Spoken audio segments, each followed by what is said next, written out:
Peace, y'all. What's good? What's happening? I'm Kent Black, and welcome to Phreespace TV. It's a very new, podcast series we got going on here on the Phreespace Network. So today we're tapping in with some local talent from the DMV, and we're blessed to be visited by Orlando Azteca, man. So help us welcome our brother, and thank you for being here, man. Yeah, of course. Thank you for having me. It's going to be crazy fun. Yeah. So just real quick, tell us a little bit about yourself. Like who you are, where you're from, and that kind of thing, and then we get into it.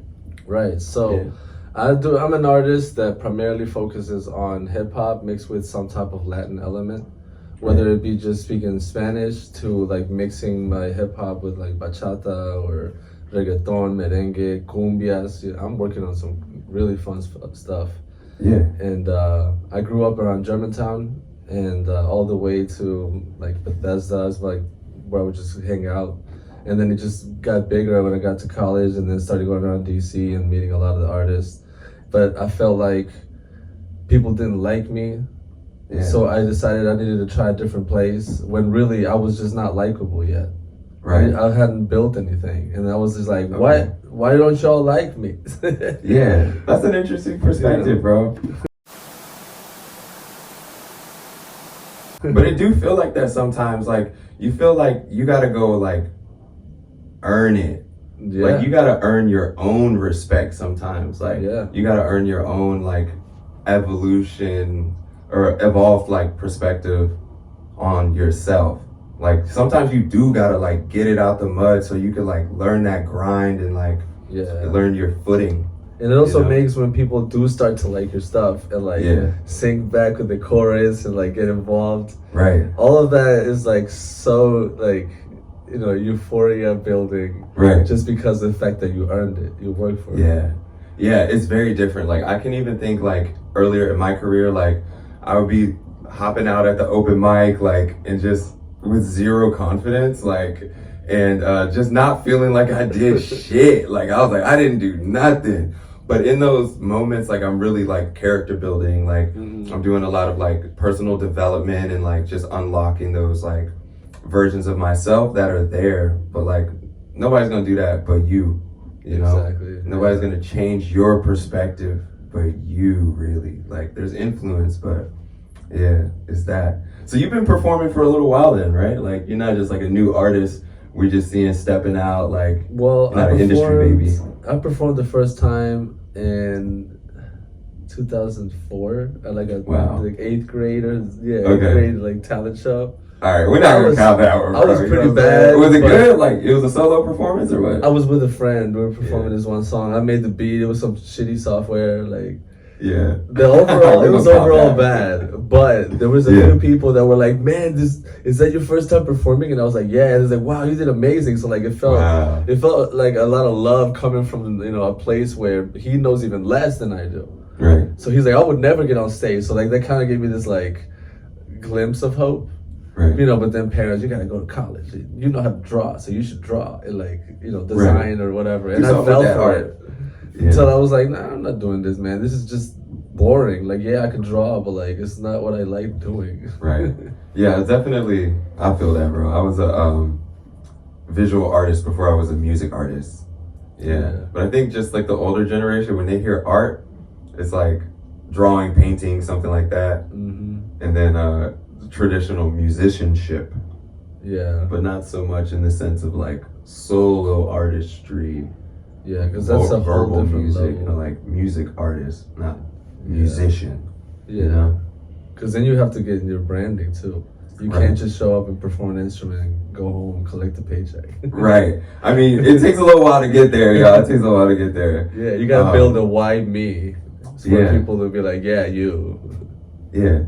Okay, so outside of the 8th grade performance, I know we like touched on it a little bit, but like, how would you say you kind of like really officially got started in music? Like what kind of like was that moment that really like introduced? I got you. 2017, my girl told me to quit music. Really? She was like, literally, the wifey joint, or is it a different girl? Wifey? Yeah. She was like, it's either me or it's music. Whoa. And it hurt, dude. Like it hurt. Like I felt like I was about to break up with her, and I was like, I don't want to leave her, but I'm not about to stop music. Yeah. Like, the thing is I had this bad habit of spending on things that I knew I would want to do and would really help, but I wasn't ready for it. I didn't have time for it. My focus was elsewhere. I was just kind of like impressed by this product that I could use. Right. And then I was just like start going in the hole with that, and she was just like, no more. You're wasting time. You're not doing this as seriously. When's the last time you performed? Like shit like that. Yeah. And then she just like woke me up, and then I had this like, you know, that kind of feeling when people are like have a near-death experience where like their perspective is shifted so drastically in one moment. That happened to me then, and then from then on, I was like, all right, I gotta find open mics. What else I gotta do? I gotta go hard. I gotta get a better logo. This logo sucks. All right, start over. Yeah, she woke the beast up, bro. Exactly. Yo, it'd be like that sometimes. You think that was her intention, or she was really just pissed? And I think she was pissed, but the thing is like, she's always believed that I had this like talent, but she just feels like because of my ADHD that I just easily pick up another project. Oh, like you were wasting it and shit. Yeah, like it's like you do it, but then you stop, and then you start focusing on some other dumb shit or a new business or whatever. Like, just crash out on this thing, like go hard on this thing and stop doing all this extra shit. And she showed me that just being an artist itself is like 8 jobs. It's like you like doing a lot of shit. Yeah. This thing could help you get all that steam out. Right. And I was like, yeah, I guess that's true. So it's like, what do you need? Music videos? Learn how to edit. Yeah. But really do learn how to edit, not just like cut paste some you know, simple shit. Yeah. You know, and all that. And it's worked. It's like, you know, and she keeps putting a fire under my ass. Like, she's still getting upset over me doing things like, you put how much money on this? What? You know, now you gotta work extra hours and bring it back. Yeah. Especially now So you edit your own videos too, or what? Yeah. Because I just saw you released a video. Was that the Cochino one? Yeah, that was the Cochino one. So you edited that? Yeah. I know you directed it. Yeah. But you edited that too? Uh-huh. And that Wifey was in that one too? Yeah. That was the one where she was like running in the yoga pants? Yeah. I didn't see that part, bro. I didn't see that part. I just saw it on the highlight. That's fire, man. That's really fire. So kind of walk us through like how that came together, because I know like as a producer, like I produce shows and I've been seeing you in the circuit, like in the scene, like performing that song, and like introducing it to the crowd. And I will say like I'm not a DJ, but I do live sound, I host like events and like mix and engineer a lot of people's music and hype people up and hype them, yeah. But like you have like non-Spanish speaking like fans who like know the words to your songs and like sing your hooks and stuff. I'm like watching the crowd and they're like going like they really with it, man. So I got a little sidetracked, but like kind of walk us through like how that song Cochina came together and how you like felt you were able to like direct, produce, and like edit this video to like and bring it to life, you know, because that's a big feat. So it all started with this, I don't know if you know George Lopez, the comedian. Right. He has this special where he's talking to his girl on the phone and he's wasted. And he's just like interrupting her sleep because he's horny on the phone. Right. And he's just like, how are you doing? Sleeping? Cochina. Like insinuating that no, she wasn't sleeping. She was like, you know, playing with herself, being hot or something. Yeah. Right. So he's like, oh, you want me to come? Like that kind of attitude. Like wasted. I just thought that was hilarious. Being predatory. Yeah. And then later on, I saw this one Asian rapper, Dumbfounded, who made this song called Cochino. And then I was just like, how is this Korean dude gonna outdo Latin artists on like hip hop mixed with trap? Like I feel like someone needs to step up and do the right by it, right? Yeah, because I was like an Asian guy. Like the song was great. I love this shit. Like I still like play it sometimes, because he grew up in an era with Latinos, so he kind of understands the culture and things. So he's like, I'm the Cochino. You know, and then I made a remix to it, and I started performing that song, and everybody was just like, "Oh, that actually kind of goes," but it was his beat, and then the song got popular just by the hook because of what I came up with. That was, you know, in a way kind of similar, but very different energy from the Asian guy. And then I was like, then this song is too big. I can't make this a fucking like half-ass remix. I gotta make an actual song with a video and all this. And then I started working on beats, and I found some loops from Kato on the track that he like sent to the people that subscribed to him. Shout out to Kato on the track. And I built on those to turn this into like a full-on beat that I was able to use for Cochina. And it was amazing. It all came together that way. Yeah. So is there?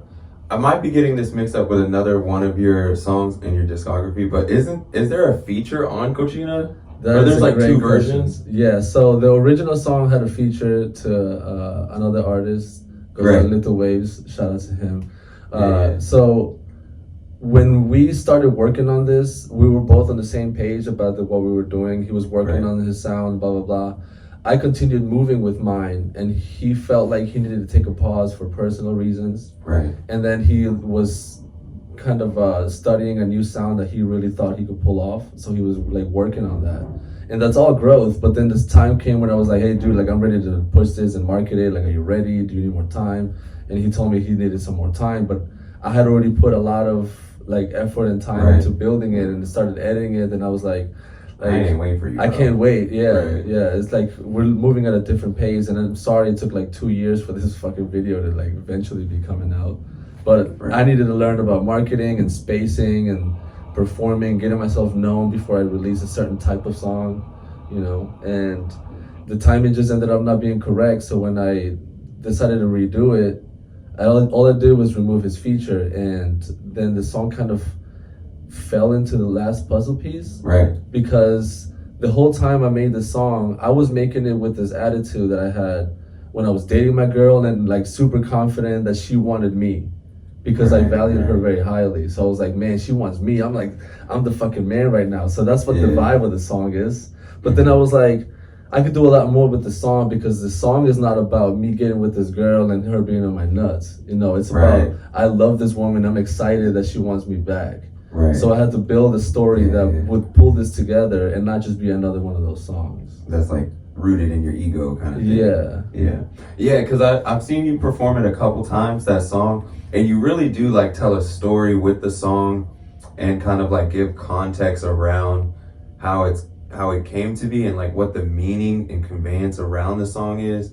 And I think people really like relate to that, whether you're like in a relationship or not, because it's kind of like I wouldn't say it's a love song, but it is like a love ballad.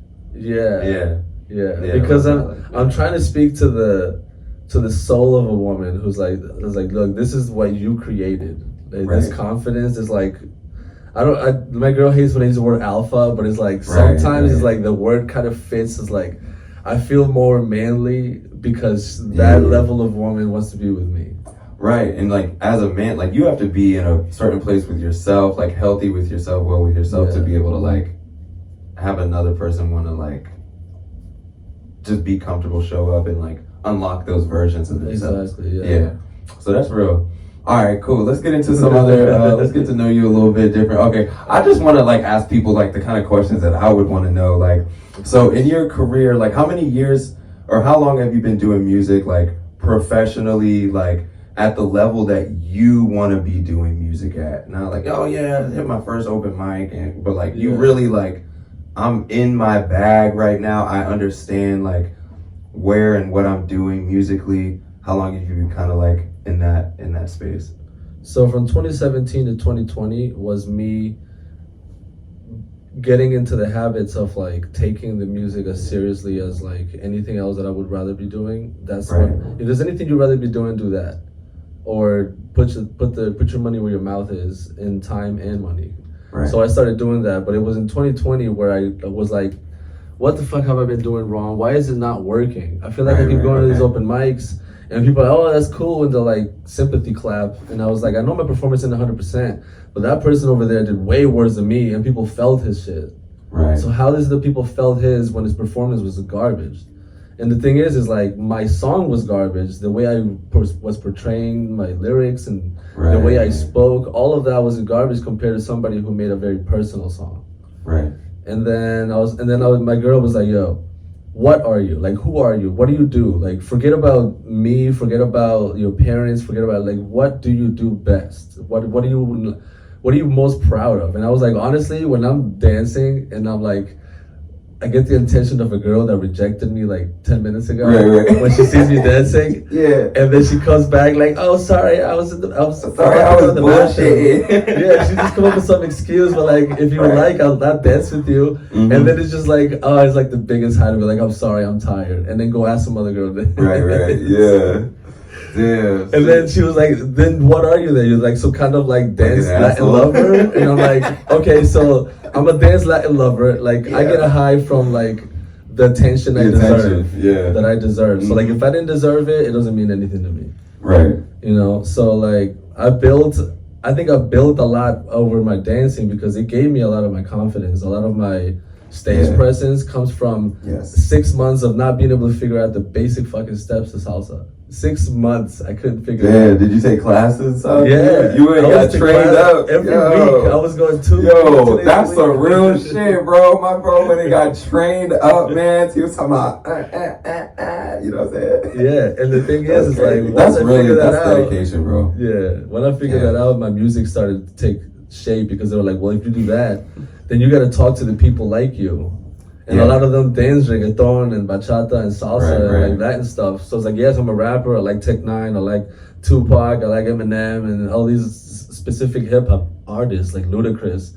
But me and my culture and the way I vibe with my people, you can't take that away with, you know, regardless of what you listen to when you're in the car. Right. So I had to mix them, and that's what I did. All right. Yeah. That's lit. All right, let's keep it going, man. All right, so like, so you say like we're approaching 2024 right now. So you say like 3 years, like professional level music. Yeah. What would you say is like your this is like a 2-part question. Like, what would you say is like your most memorable moment in music? Like, this moment is like, so I'm gonna ask both questions. What's your most memorable moment in music? And then what would you say is like your highest achievement or your greatest? So yeah, what do you mean you can't share that yet? The most memorable part? No. Or the highest achievement. The highest achievement. Because it technically hasn't happened yet, so it could still, some bullshit could always happen. I don't want to jinx it. Right. But contract has been signed, not by me, by somebody else to do like a collaboration. All right. And well, I just outside gotta of leave it this uncertainty, yes, what would you say is your highest achievement thus far? Because if it ain't happened and everybody don't know, then we don't know, and it ain't happened. So. I think my biggest achievement is taking the steps necessary to turn Cochina into what it needed to be, and not leaving it as a remix to some other person's song. Right. Okay. Like that. I stepped back. I undid everything, took the whole beat away, restarted, restructured.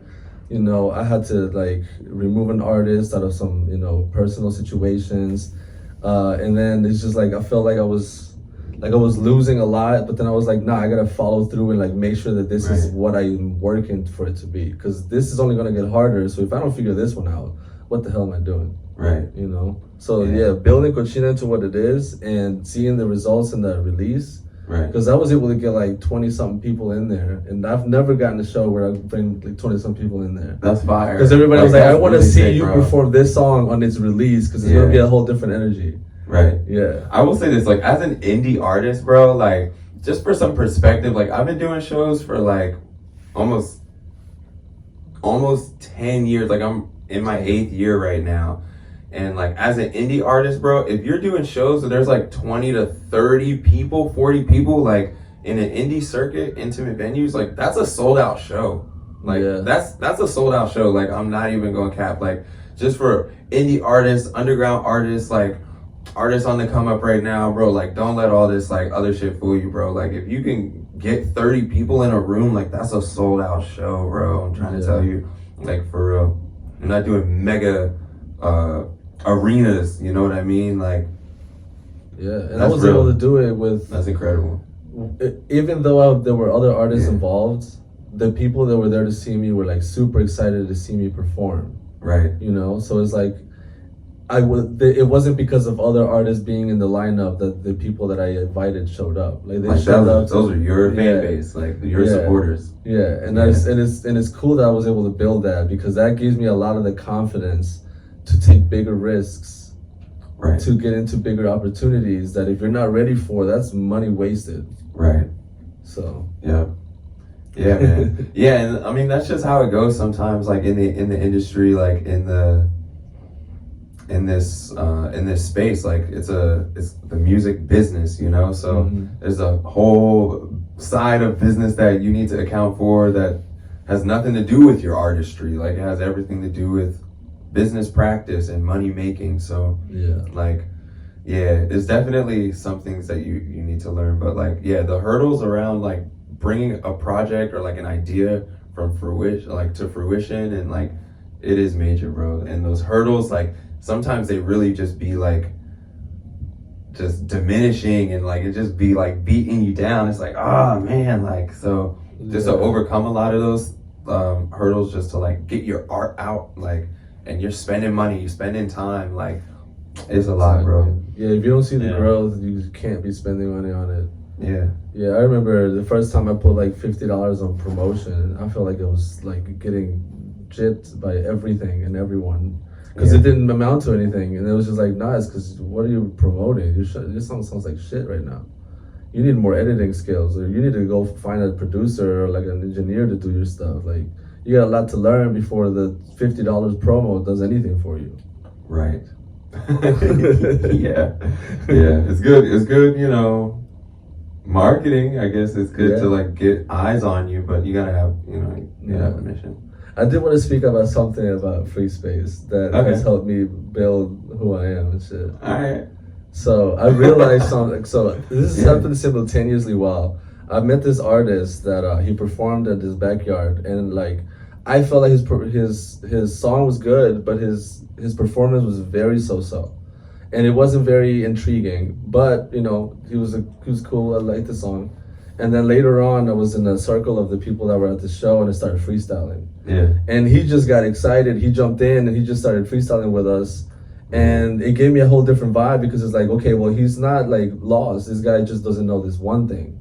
Right. He knows a lot of other things. He's like super prepared over here. He just needs a little help over here. Right. So I decided to start helping him to learn how to perform and get better. Mm-hmm. And I realized performing, I think it was like my second show with Phreespace. With the one where everybody was just yelling cochina that I have on my profile. Right. That was at the mix show? So I've been telling you about like the energy that Phreespace, for whatever reason, is just like so good at building. Right. It gives you so much. It gives you like a borrowed power from people's like aura and like energy that they like throw at you. Like, hey, do this. Right. Like, you know, that it's just like I end up performing better than I'm used to performing. Right. And then it becomes my new standard. Right. And then you go somewhere else and you're like, what the fuck? I'm able to do a lot more for this crowd of 10. Right. And like, you know, where I'm like an hour late, barely even got allowed to perform, or, you know, a bad situation. Right. And I'm able to perform with the right amount of energy just because I've already done it. Right. You know, so it's just like, before having done that, I had to rely on like memory and skill and like, you know, when does it feel right to do the dance, and you know, are people vibing with me? Who do I need to make eye contact with? Like split-second decisions is like, it's too much thinking. Yeah. And the people give you the energy, and you can just focus on performing because you don't have to fix the crowd or like, you know, they're just like there to meet you. They're there to be fans. Right. Yeah. They're there to meet you with the energy, not there for you to give them the energy. Exactly. Yeah, it's like that, because I mean, I'm doing shows too, and I go to gigs, and sometimes like I'm the fan, and I'm at the front of the stage, like I'm at the front of the crowd, and the whole show is behind me, and I'm turning up, giving that energy. But like sometimes I'm the artist, and I'm giving the energy, but the crowd is just, they don't know how to engage. They don't know how to engage. They're insecure. They're waiting for their turn or someone to break the ice for all of the audience or something. You know what I mean? I'm like, bro, like, It's like, do you want people to like your performance? Right. Well, because the thing is like, I think there's a lot of value in the mob mentality when it comes to music. Right. As long as you know how to use it. Like, for example, I remember the first time I was asking people to yell like cochina at my song. Right. Nobody knew the song. Nobody knew what I was talking about. I didn't have an intro where I explained myself. I was just like, when I say cochina, cochina, I want you guys to say cochina, cochina, and let me hear it. And then I'll go like this, and it was just crickets. Yeah. And then I was like, all right, so let's just go with it. Let's just do it. And I didn't end up asking them. You know, I was like, whatever. Let's just do my song. Right. And then like 3 people were like, dude, that sounded pretty good. What does cochina mean? And then now I was like explaining it to them. It's like, we should have said that in the beginning. Right. Oh. Sometimes you gotta give them context. Yeah. Like, no matter what. Like, that's something I definitely teach my artists, and something I exemplify, like, when I'm hosting. It's just, like, give the audience some context. Like, and it sounds, like, played out, and it sounds, like, silly, but, like, tell them what you're about to do before you do it, and then do what you said you were going to do. Yeah. Because they, like, if you just get on a stage dry, or maybe like the artist before you was a trap rapper and the host isn't curating the show in a cohesive way, so now you're an R&B artist going right after a trap artist in the lineup, and people who would be receptive to your sound aren't, because of the circumstance in which you were introduced. Yeah, they were in a different mind state. Right. Yeah. And then without you bridging the gap to introduce the context, they're just like, I want to hear this R&B song. I was just turned up. I was ready for the next one. Yeah. So you got to introduce that context. And even for me as a host, I'm like, all right, y'all, I know y'all was just turning up, but like, we about to switch the vibe up. You know what I'm saying? Take a breath. Woo-sa. Yeah. We about to bring the energy down real quick, you know? And as the artist, if the host doesn't do that, you got to do it. Yeah. Because you're putting yourself in a bad position by not knowing how to put yourself in a better position. Yeah. Yeah. And it's just like an energy thing. It's just like some things you pick up on, you learn like in the circuit through your trade. But for the indie artists, the underground artists, like if you're learning these things, you can relate to these things, like you're doing it right. Because like in the industry, when the industry puts out an artist, like y'all already know, like they don't know none of this stuff, bro. And that's who we're looking to get advice and perspective from. And they ain't never had to hit an open mic. They ain't never had to book a show for themselves, you know, like, or curate their own show. Curate their own show, like any of that, bro. So it's so much work. And then people show up late. Right. They didn't bring anybody. Cancel last minute. Or like they just don't show up. I mean, if you weren't able to bring anybody, I understand. But at least show up and be ready to perform. Do the thing you committed to. I feel like when you don't show up to a performance and you agree to perform it, you just burnt that bridge super quick. Super hard, yeah. I take it personally. I'm just like at this point blocking people. Like, you just said you were gonna come. I promoted you. Yeah. On my platforms. I'm spending money to give you a place to perform. It's not free. You can't even follow my page. Right. You're not even sharing the flyer like that I made with your shit on it to promote you. Like, sometimes there's political reasons where you gotta let that slide. Right. You know? But if you it's still an gotta emergency. keep it in the back of your head, like, all right, this artist will not be the artist who will vouch for you. He's not gonna be the artist who will go that extra mile when it's needed. He's just there to like win himself.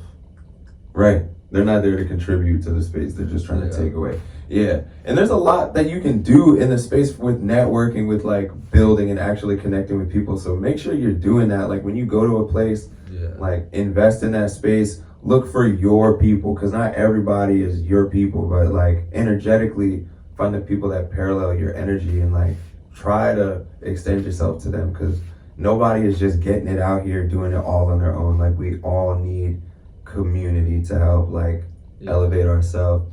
But yeah, man, before we get out of here, like let us know like what you got going on, man. Anything new you got coming up, projects, music, releases, tours, like what you got going on, bro?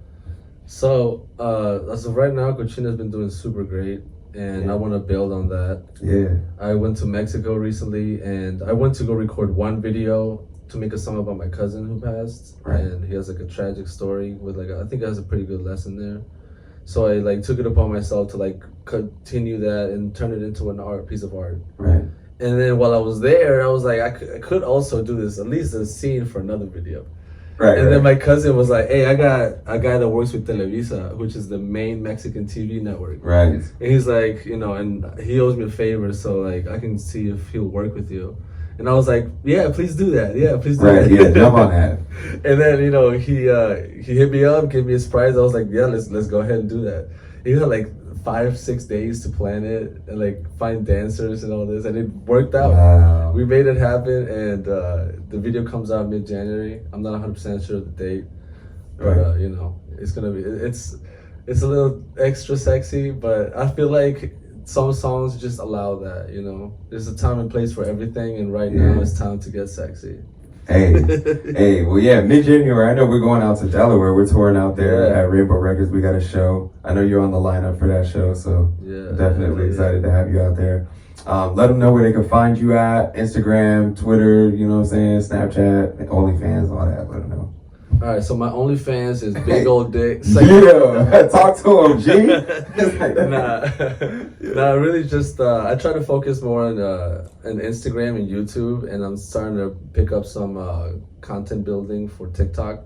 But you can find me on Orlando Azteca. So if you were to spell out Orlando, just put an extra R. Orlando Azteca. Azteca.